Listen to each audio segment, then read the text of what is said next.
friends, it's Becky and I'm the Working Writer Mom, and this is a channel dedicated to balancing your career, your creativity, and your kids. And today I wanted to bring you a video on how you can get food storage fast even if you don't cook. I know that a lot of the videos that I have seen and that I watched way back when I was first getting into it were primarily about having lots of pantry staples, how you store dry rice, how you store dry beans, how you store flour, how you store wheat in a wheat grinder.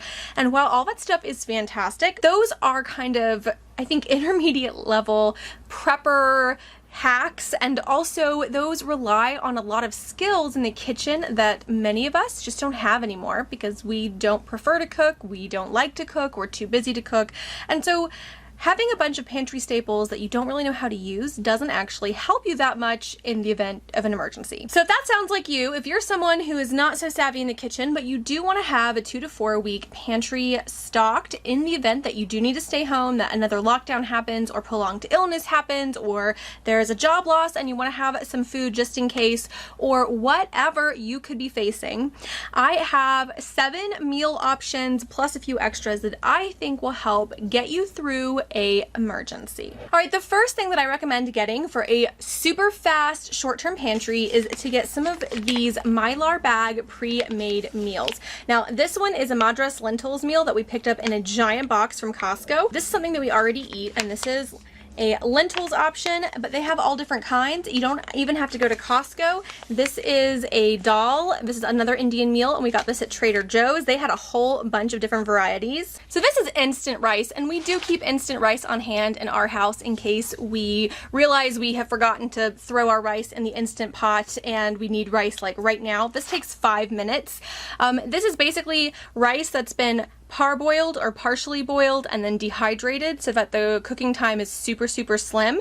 You can get a box of this for like $1 or $2 at Walmart, which is what we did. But having some of this on shelf, I would repackage it if you were going to keep it on shelf for a whole year. But having this on a shelf along with one of these like pre-made like pouches of food, this is a complete meal. Bought 7 of these and 1 box of this, you would have more than 7 meals available to you, and that's a whole week of dinners right there. Boom, taken care of. The second meal option that I want to give to you is a very standard one. It's one that everyone's going to recommend, and that is going to be pasta and sauce. Pasta sauce and pasta last forever. You can put this on the shelf and it will last literally for years. As long as no bugs get to it and no like mold gets to it, you can basically keep pasta indefinitely. The great thing about pasta and sauce is that you can get what you like and what you're willing to eat. Now maybe you're low carb or maybe you're gluten-free, just buy the noodles that work for you. Have those in rotation. If you're someone who only would eat half a box of this for a meal, then get half a box and know that in order to have 1 month's supply you need 2 boxes, and then however much sauce, calculated it out. Just know that this is a great shelf stable item because you can keep it and use it, and if you decide, oh, I'm gonna have pasta tonight, you can then use what you have on your shelf, and then the next week go and add it to your grocery order, and boom, there you go. This is also super cheap. Those pouches can get kind of expensive, but pasta and sauce can run you super cheap. So I recommend having a pasta and sauce meal to go. All you're doing is boiling water, my friends. And I don't care how unsavvy you are in the kitchen, you can boil water. Yes, you can. So here is another, don't like to cook, don't cook often, but want a shelf-stable meal? This is another option for you. Okay, so my third meal option for you if you're trying to build that emergency pantry really fast is to find some kind of canned protein that you like. Get yourself a protein of your choice and then get yourself some instant mashed potatoes. Now, I know that there are some of you out there that are like, this is a blasphemy to potato lovers everywhere. Friends, if you do not cook and you're not going to keep real potatoes in your house before they go bad and turn green and can poison you, then get yourself some instant mashed potatoes. You are not better than instant mashed potatoes. Have it on your shelf. These last for at least a year. They're in a nice sealed bag, right? All you gotta do is boil some water, add some water. If they come with like the buttery seasoning, you don't even need to have extra butter, extra cheese, or whatever. It's already in here. Is there a bunch of junk in here? Yes, there is. But this is emergency food, my friends, and this is a heck of a lot cheaper than buying those big meal kits from specialty emergency suppliers. My fourth and fifth recommendations as far as having emergency food for folks who don't cook are really just variations on the same theme. The first one is to get yourself some fancy cup o' noodles. Now, regular cup o' noodles is fine. I don't love them. I don't love ramen, but they are okay in a pinch and they're crazy cheap. The great thing about something like this is these are really lightweight. These are very convenient. All you're doing is heating water. All you have to do is heat water. You don't have much cleanup. You can cook it right in here. So these are great if you're an apartment dweller and you just want to be able to put something in like a Tupperware under your bed and not have to worry about it. These things last a long time if you keep them, you know, as long as the lid stays sealed on there. This is one option.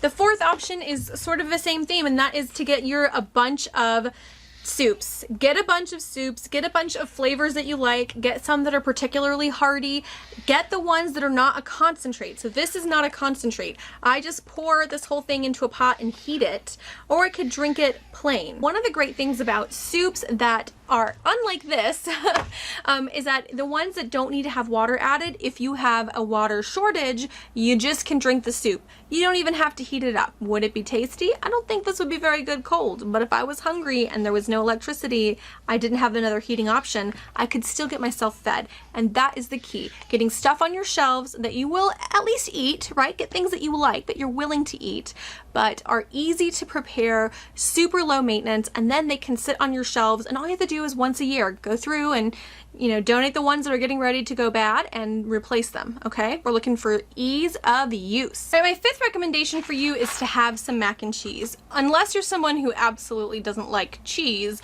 mac and cheese would be an incredibly good comfort food, even if you don't eat it all the time, because if you're in an emergency, you might really want cheese, and if your refrigerator dies and you don't have a way to keep cheese cold, you would be going without for a while.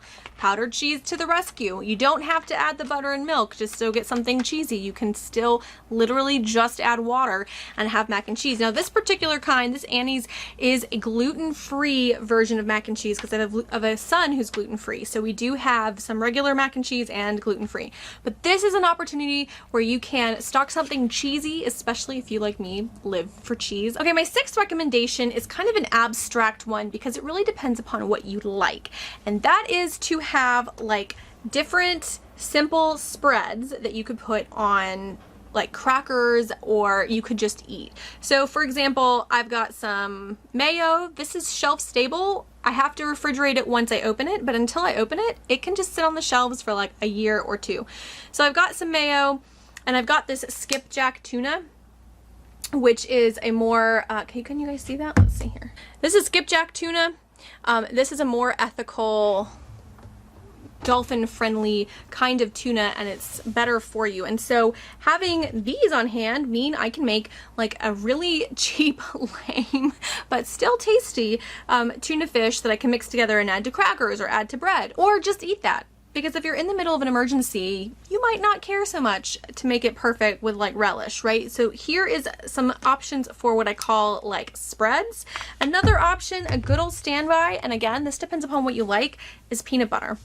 Having peanut butter or cashew butter or almond butter or sunflower butter, whatever you like, and then if you like jelly, get jelly. Having something like this can be a comfort. And this way, peanut butter, tuna, and mayo, and maybe not mixing them all together, would be a really helpful way to create some more diversity in flavors if you have a couple of spreads, if you will. My seventh and final recommendation is for breakfast. And honestly, I think that breakfast is the easiest to prep for, because unless you're somebody who's totally grain-free, there's a lot of really easy shelf-stable breakfast items. This is oatmeal or porridge or grits or something like this. They come in little prepackaged bags, so if you're someone who wants to dip in and use a few, you can do that. You can use a couple and then keep the box. You can also take them out of the box and then store them in a more airtight container that's a little bit safer from pests.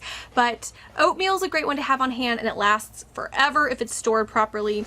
And then if you're somebody who likes to have milky oatmeal, you can get shelf-stable milk. So just think about it. This has 6 servings, so you would need, in order to get through a month, like 5 of these to get through having one package every single day of the month. You'd have a few extra, so you would need 5 boxes of this oatmeal, and then however much milk you would want to put on your oatmeal or use in other ways, and then you just calculate that out and keep it on your shelves, and boom, breakfast is done. You don't mind eating the same thing every morning, because most of us eat a variation of 1 to 3 things for breakfast every morning. So those are my 7 meal options for those of you who don't cook but want to have an emergency pantry, but I did promise you a few extras, and one of those is coconut oil. Coconut oil will allow you to cook with oil, so this is a cooking fat that if you needed to cook for whatever reason, or you were sheltering in place with someone who had better cooking skills than you had a fat that wouldn't go rancid as quickly as something like olive oil. This usually has about a 3-year shelf life, they say, so I would just plan to rotate this out every year or 2 so that you're not stuck with some rancid coconut oil. But the other great thing about coconut oil is that you can easily use this as lotion. This is a really great moisturizer for the skin and can be used as an all-body moisturizer, including on your face if you need to. And so what this does is it allows you to have a cooking oil, but then if you happen to be at the end of your like super fancy body butter and you have a lockdown and you can't go out, you actually have a backup body oil that can help keep your body hydrated even if you can't go out and get your nicer lotions and things. So my second special recommendation would be to have some very basic spices. Have a little bit of salt and have a little bit of pepper, and even if you just store them with all of your emergency food because you don't cook at all, they're worth having. The other thing I would add specifically is 21 seasoning salute from Trader Joe's. This works on almost everything. Like almost anything can be improved by this. If it's savory, this really does enhance the flavors. So you could use this on pasta. You could use this on canned chicken with noodles to create an Italian-ish something that will be a little bit more palatable than just having plain canned chicken with rice or pasta or whatever you're gonna mix it with. This just allows you some diversity in flavor to keep you from having some food fatigue. So if you're someone who doesn't cook at all, you don't have a spice cabinet, you're not keeping spices in your kitchen, having this one that you literally store away with all of your emergency food will absolutely save you in an emergency. Trust me, it's worth the money to just buy one of these, even if you don't ever use it. It's worth to have on hand just in case. My third and final special recommendation to go on to this video is to have some freeze-dried coffee. If you're a coffee drinker, have some coffee. If you're not a coffee drinker, have some coffee. You might want the caffeine, or you might be quarantined with somebody who drinks coffee, or you might be able to barter it for something that you like better, like Prosecco. The point is that coffee is something that a lot of us really, really enjoy, and if you're in a situation where you are having to stay home, you are in lockdown in your house, whether you're under quarantine, whether there's a natural disaster and you can't get out of your house, as long as you can boil water, you can make freeze-dried coffee, and it's so much easier than trying to fool with grinding coffee beans or even using a French press, which is what we use. Fresher coffee can go rancid. This will last for a couple of years. If you keep it stored appropriately with the lid on tight, this lasts a really long time. And so you don't have to worry about the beans going rancid because they've been freeze dried. This means you could buy a jar like this from Trader Joe's or wherever and put it with your emergency gear, and then just once a year look at the expiration date and replace it, and then donate this or use this as needed. All right, those are my 7 meal recommendations plus 3 extras to help you, if you're not a cook and you don't keep a pantry, get your emergency food storage started. The best way to do this is to make a list of what you're willing to eat and plan out at least 2 meals a day. You can always add a 3rd meal in. 7 of these, 1 box of rice, that's dinners for a week. I'm gonna buy 2 boxes of oatmeal, and that's breakfasts for a week. Boom, you have survival, a week of shelf-stable foods, and it's not that expensive. Just do that twice and you have 2 weeks. Do that 3 times 3 weeks, 4 times 4 weeks, and you have a nice solid month stockpile. The point isn't necessarily that it's the healthiest or that you're getting a certain calorie count, which is what a lot of preppers will talk about. The point is that you're getting something usable, stable, fast. And if you're not somebody who keeps a lot of pantry items, getting it quick and in a hurry is definitely key. Friends, comment down below and let me know if you have any questions or if you have any suggestions to these super fast, shelf-stable meals for folks who don't cook anyway. I would love to get a conversation started in the comments where we can share our wisdom together. Don't forget to like and subscribe to this channel, and I will see all of you very soon.